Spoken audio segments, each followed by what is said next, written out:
In 1993, a new nanny came to Kensington Palace. Her name was Tiggy Legge-Bourke, and she was there to help young princes William and Harry.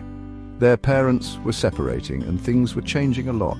Tiggy was kind and fun, and she quickly became someone the princes could count on. Being a nanny for princes is a big job, but Tiggy was ready for it. She knew royal life could be tricky, but she made sure William and Harry felt safe and loved.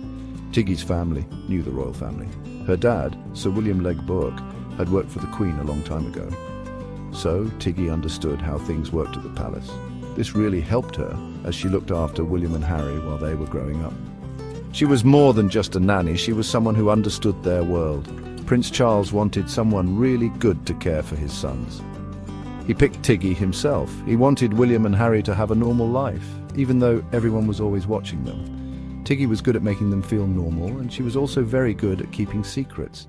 That's why she was perfect for the job. We can learn a lot about Tiggy Legge-Bourke from pictures of her with William and Harry. The pictures show how close they were. We see them doing everyday things and going to fancy events. Tiggy is always there, right beside them as they grew up. You can see in the pictures how much she cared for them. There's a great picture of Tiggy with the princes at Balmoral. That's the Queen's house in Scotland. They're having fun outside and you can almost hear them laughing. Tiggy looked so happy with them. She made their lives exciting, and even normal days felt special. Another picture shows them on a ski trip in Switzerland.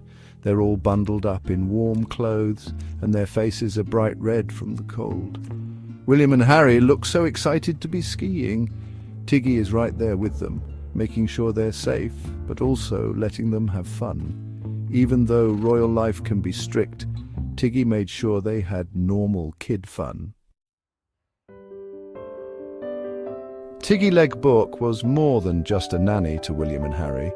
She was their friend and someone they could talk to. She was always there for them, especially when they were growing up. She was even there for big moments like graduations and weddings. That shows how close they all were. When Harry graduated from the army school, Sandhurst, in 2006, Tiggy was there. She was so proud of him. She was still a big part of his life, even though he was grown up. Seeing her in the pictures from that day shows how strong their bond was. Years later, Tiggy was at Harry's wedding to Meghan Markle in 2018. That shows how much the royal family still cared for her. Even though she wasn't their nanny anymore, she was still family. She had changed their lives for the better. After working for the royal family, Tiggy Legge-Bourke got married to Charles Pettifer and had a son named Fred. But being connected to the royal family wasn't always easy. She had some tough times, like a big problem with the BBC, but through it all, Tiggy stayed strong and didn't complain. In 1999, the BBC said some untrue things about Tiggy on a TV show. These lies caused a lot of trouble for Tiggy and her family. She even had to sue the BBC. It showed how mean the news can be and how rumors can hurt people. Tiggy was amazing during this tough time. She didn't fight back in public. She focused on her family. She showed everyone how strong she was. It reminds us that we should be careful about what we believe